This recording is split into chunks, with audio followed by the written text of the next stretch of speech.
Assalamualaikum warahmatullahi wabarakatuh. Salam sejahtera untuk kita semua. Pada kesempatan kali ini saya akan berbagi informasi mengenai jadwal pendaftaran PPDB online 2022 khusus Provinsi DKI Jakarta. Oke, kita lanjut ke step berikutnya.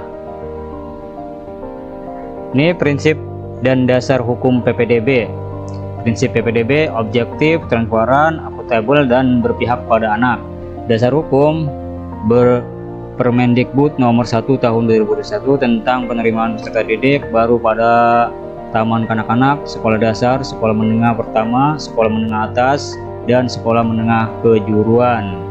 Ini surat edaran Menteri Peraturan Gubernur nomor 32 tahun 2021 tentang petunjuk teknis penerima peserta didik baru, Peraturan Gubernur nomor 21 tahun 2022 tentang perubahan atas Peraturan Gubernur nomor 32 tahun 2021 tentang petunjuk teknis penerimaan peserta didik baru.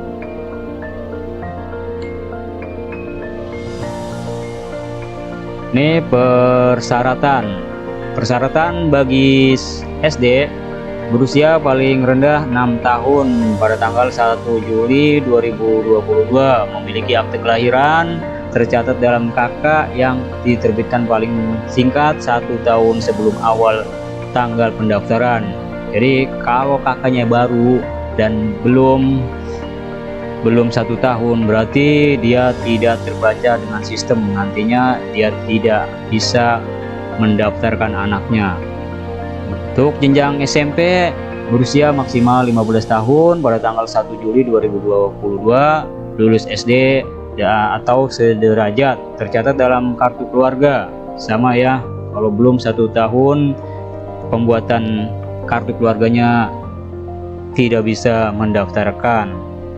Untuk jenjang SMA berusia maksimal 21 tahun pada tanggal 1 Juli 2022, lulus SMP sederajat, tercatat dalam KK, sama ya. Untuk jenjang SMK berusia maksimal 21 tahun tanggal 1 Juli 2022, lulus SMP, tercatat dalam KK 4. CPDB disabilitas memiliki kompetensi keahlian menyesuaikan dengan karakteristik kompetensi keahlian yang dipilih. Jalur PPDB tahun pelajaran 2022-2023, prestasi, afirmasi, zonasi, pindah tugas orang tua dan anak guru. Prestasi memberikan apresiasi terhadap anak-anak yang telah menunjukkan prestasi akademik maupun prestasi non-akademik. Afirmasi memberikan kesempatan yang lebih besar bagi anak-anak dari keluarga tidak mampu untuk mengakses pendidikan bermutu yang disubsidi oleh pemerintah. Zonasi memberikan kesempatan bagi anak-anak yang berdomisili di dalam wilayah zonasi yang telah ditetapkan dengan prinsip mendekatkan domisili anak dengan lingkungan sekolah serta memperhatikan sebaran sekolah, data sebaran domisili calon peserta didik, dan kapasitas daya tampung sekolah. Pindah tugas orang tua dan anak guru memberikan kesempatan untuk anak-anak dari keluarga yang orang tuanya pindah tugas dan bagi anak guru yang ingin bersekolah di tempat orang tuanya bertugas. Ini jalur prestasi ya. Jalur prestasi memperhatikan perkembangan peserta didik secara menyeluruh dengan memperhitungkan indeks prestasi akademik dan non-akademik.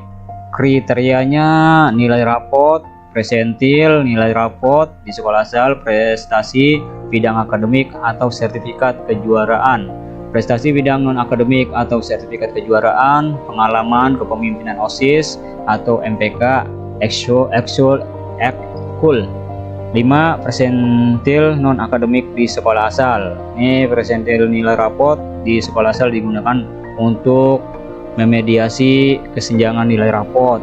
Indikatornya nih, akademik, ini nilai rapot akademik 30%, non-akademik 10%. Presentil nilai rapot 30%. Presentil akademik 30%, non-akademik 5%. Presentil non-akademik 5%, non-akademik 40%. Presentil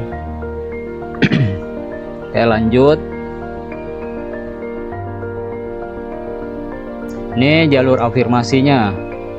Afirmasi prioritas pertama untuk anak panti, anak penyandang disabilitas, anak tenaga kesehatan yang meninggal dunia dalam penanganan COVID-19, anak penerima KJP Plus sekaligus penerima PIP kecuali jenjang SD. Jadi kenapa kecuali jenjang SD?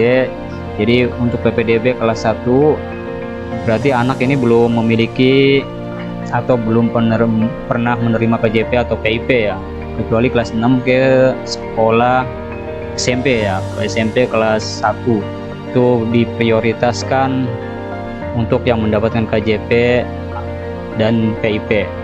Afirmasi prioritas kedua, anak penerima KJP Plus yang masih aktif, anak yang terdaftar dalam DTKS, anak dari pengemudi Jaklingko, anak dari penerima Kartu Pekerja Jakarta KPJ ya, jangan bukan kartu pekerja yang itu ya, ini Kartu Pekerja Jakarta.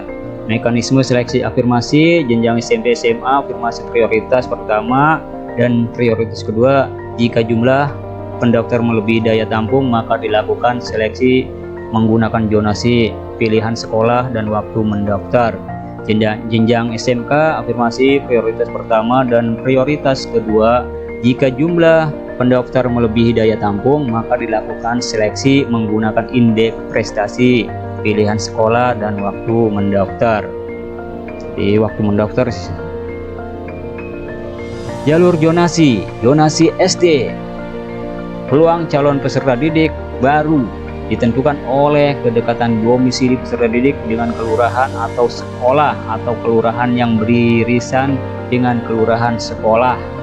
Data empiris sebagai dan daya tampung SD negeri cukup memadai. Zonasi SMP dan SMA. Zonasi prioritas pertama diperuntukkan bagi 1 CPDB yang berdomisili di RT yang sama dengan RT sekolah. Jadi 1 RT nih. Jadi si calon peserta didik itu 1 RT dengan sekolah ya. Untuk kedua, CPDB yang berdomisili di RT yang berbatasan langsung bersinggungan dengan RT sekolah. Jadi perbatasan nih, tapi masih berdekatan ya. B, zonasi prioritas kedua diperuntukkan bagi calon peserta didik baru yang berdomisili di RT pada sekitar sekolah berdasarkan pemetaan. C, zonasi prioritas ketiga diperuntukkan bagi CPDB yang berdomisili sama dan atau berdekatan dengan kelurahan sekolah, jadi satu kelurahan. Ini jalur perpindahan tugas orang tua. CPDB yang orang tuanya mendapatkan surat penugasan dari instansi, lembaga, kantor atau perusahaan yang mempekerjakan paling lama 1 tahun sebelum awal tanggal pendaftaran. Berarti 1 tahun ya, terhitung dari bulan Mei.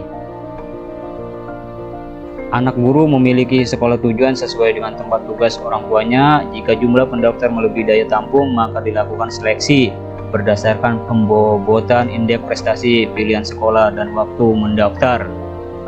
Ini kalau indeks prestasi untuk SMP SMA ya, kalau SD kemungkinan dari usia.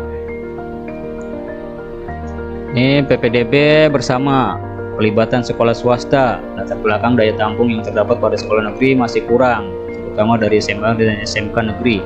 Tujuan PPDB bersama meningkatkan daya tampung melalui pelibatan sekolah yang diselenggarakan oleh sekolah swasta. 2. Meningkatkan kesetaraan mutu.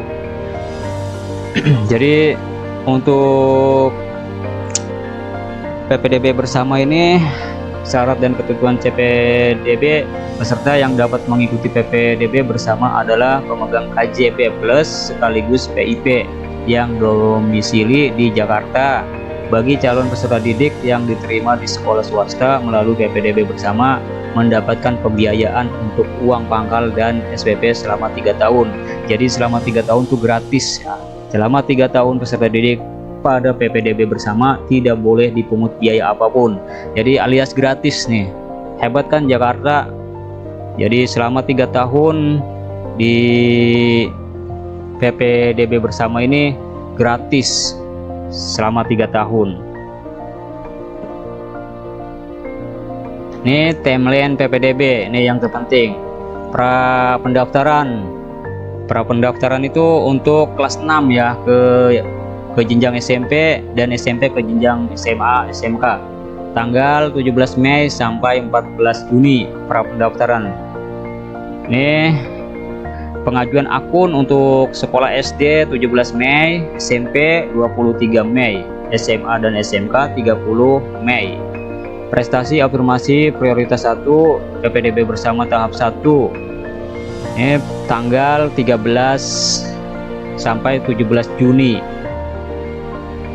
Di sini pindah tugas orang tua SD, SMP, SMA, SMK tanggal 13 Juni sampai 1 Juli. Afirmasi prioritas 2 PPDB bersama tahap 2 tanggal 20 sampai 24 Juni. Di sini zonasi, tahap zonasi SD tanggal 13 sampai 17 Juni, SMP SMA 27 Juni sampai 1 Juli. Tahap kedua dan ketiga SD 27 Juni sampai 1 Juli, 4 sampai 8 Juli. Tahap 2-nya, tahap 3-nya nih untuk SD 4 sampai tanggal 8 Juli, SMP, SMA, SMK tahap 2 4 sampai 8 Juli.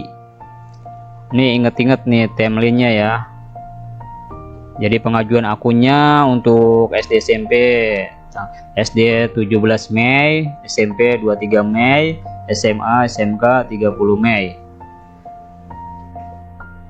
Ini mekanisme pra pendaftaran. Mekanisme pra pendaftaran itu bagi atau untuk murid yang lulus kelas 6 dan yang lulus kelas 9 SD dan SMP ya. SMP kelas 9 yang lulus mau menaik jenjang ke SMA atau SMK.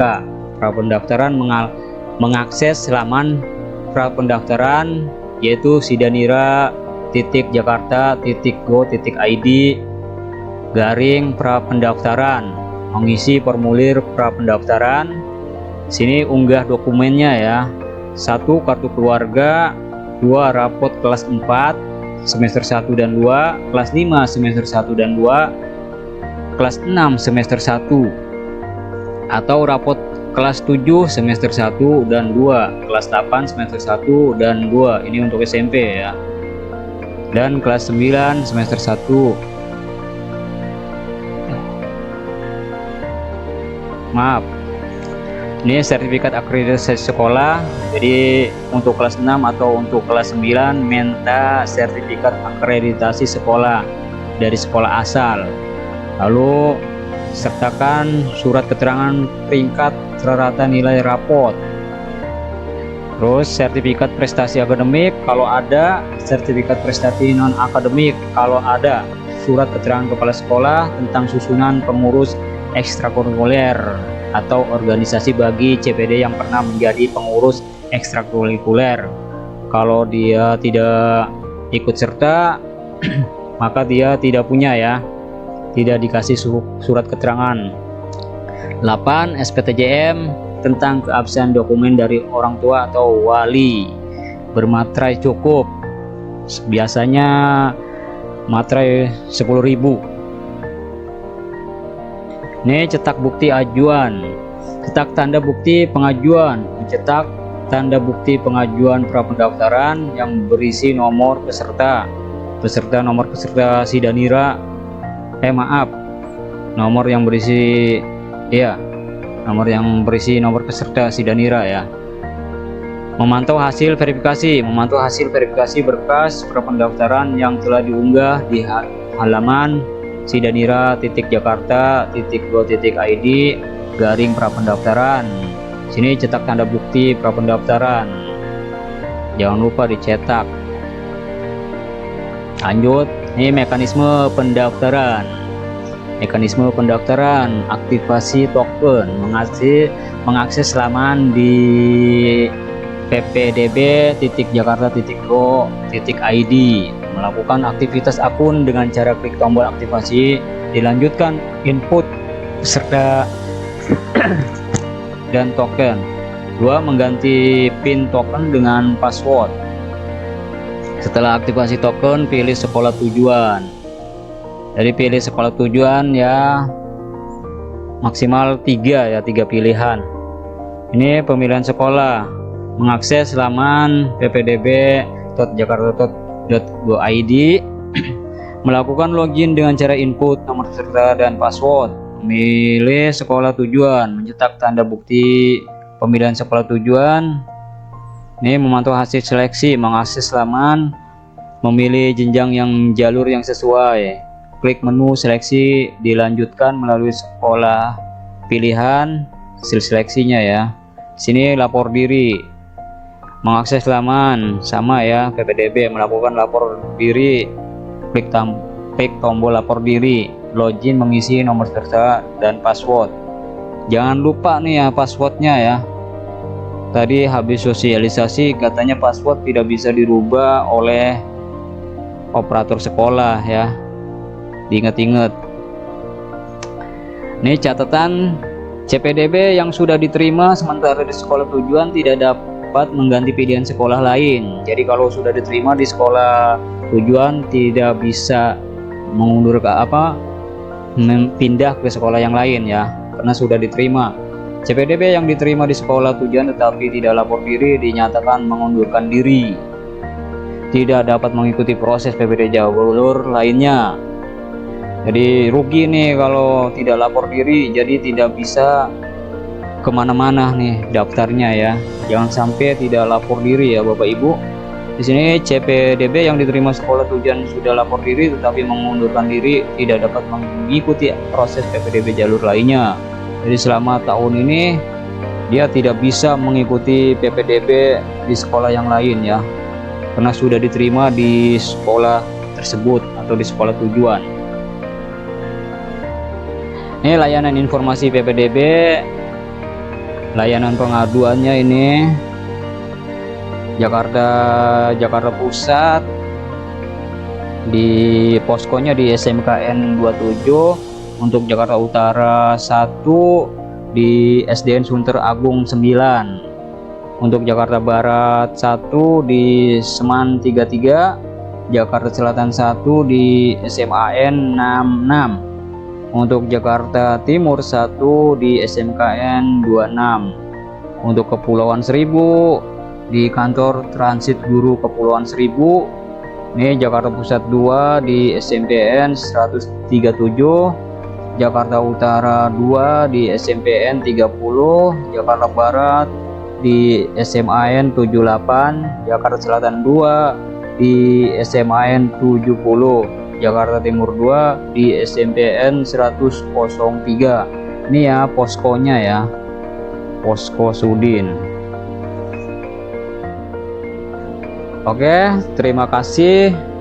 Semoga bermanfaat untuk kita semua. Assalamualaikum warahmatullahi wabarakatuh.